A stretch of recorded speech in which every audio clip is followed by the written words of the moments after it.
ক্রীড়া জগতে বাংলাদেশের হয়ে বহির্বিশ্বে অনেক খেলোয়াড় বাংলাদেশকে সুপরিচিত করেছে। হোক না সে মাশরাফি, হোক না সে মোস্তাফিজ, হোক না সে সাকিব আল হাসান। খেলা শেষের আজকের প্রতিবেদনে ঋতুপর্ণা চাকমা, সাকিব আল হাসান, মাশরাফি বিন মুর্তজা, হামজা চৌধুরী ও নিগার সুলতানা জ্যোতির অবদান নিয়ে বিশেষ প্রতিবেদন তুলে ধরব। ঋতুপর্ণা চাকমা বর্তমানে বাংলাদেশ জাতীয় ফুটবল দলের অন্যতম ভরসার কাণ্ডারি। এই তো কিছুদিন আগে সদ্য শেষ হওয়া এই এফসি এশিয়ান কাপ কোয়ালিফাই রাউন্ডে অসাধারণ পারফরমেন্স করছে ঋতুপর্ণা চাকমা। তার অনবদ্য পারফরমেন্সে বাংলাদেশে এশিয়া কাপ কোয়ালিফাই করেছে।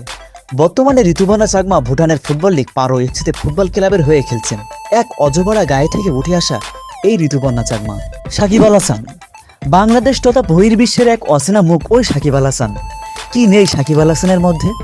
পৃথিবীর এমন কোনো ক্রিকেট নেই সেখানে সাকিব আল হাসানের পদচিহ্ন নেই। সাকিব আল হাসানের বিশ্বের নাম্বার 1 অলরাউন্ডারের খেতাব তার রয়েছে। পৃথিবীর এমন কোনো ক্রিকেট লিগ নেই যেখানে সাকিব আল হাসানের পদচিহ্ন নেই।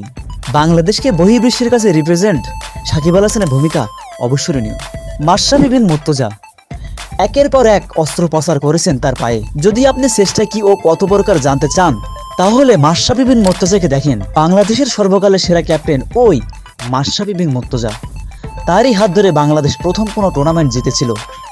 দেশের জন্য নিজেকে উজাড় করে দিয়েছেন মাশরাফি বিন মুর্তজা। হামজা চৌধুরী বর্তমান তথা বাংলাদেশের সর্বকালের সেরা ফুটবলারকে জানতে চান তাহলে সবার আগে যার নামটি আসবে সে হামজা চৌধুরী। হামজা চৌধুরীর আগমনে বাংলাদেশ ফুটবল নতুন রূপে উজ্জীবিত হয়েছে। দেশের মরা ফুটবলকে নতুন রূপে ফিরে এসেছে ওই হামজার কারণে। লেস্টার তারকা হামজা চৌধুরী বাংলাদেশের ফুটবলকে বহির্বিশ্বের কাছে এক নতুন জাগরণের সৃষ্টি হয়েছে ওই হামজা চৌধুরীর কারণে। নিগার সুলতানা জ্যোতি মনে আছে 2018 সালের কথা? সেইবার বাংলাদেশ মহিলা দল এশিয়া কাপে প্রথম চ্যাম্পিয়ন হয়েছিল ভারতকে হারিয়ে।